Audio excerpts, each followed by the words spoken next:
on a emménagé dans ce nouveau lieu et finalement qui était très facile à s'approprier.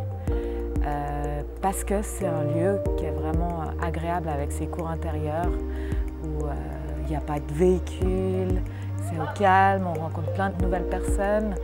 On est à proximité de tout dans Carouge. Des magasins, de la vie culturelle, des bars pour sortir, c'est vraiment génial. Je dirais que le moment le plus sympathique, c'est quand on sort des problèmes et on voit les résultats et on commence à juste observer les gens qui se promènent, les enfants qui disent bonjour et qui ne savent pas qui on est et qu'on a contribué au lieu qui est... Le moment le plus drôle, c'est quand on est anonyme. Ça, c'est le moment le plus intéressant. Et puis sinon, la fête des voisins. Ça a été un moment chouette parce que ça nous a donné l'occasion un petit peu à nous tous de nous rencontrer. On est quand même passé 80 familles et en fait, il y a eu un réel engouement, même si tout le monde n'est pas resté tout le long. Les gens sont passés un petit moment et ça, c'était chouette.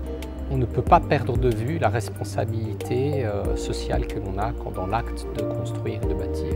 Libérer la parole, c'est le premier des éléments. Le deuxième des éléments, c'est d'avoir vraiment une équipe de gens qui ont envie de cultiver des projets.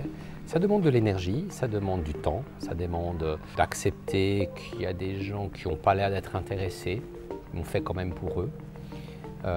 Ça demande d'accepter qu'il y en a quelques-uns qui font beaucoup et d'autres pas beaucoup. Je crois que c'est ça qu'il faut mettre en place. Il y a des moments, on ne s'entend pas avec tout le monde, il y a des choses qui peuvent énerver certaines personnes.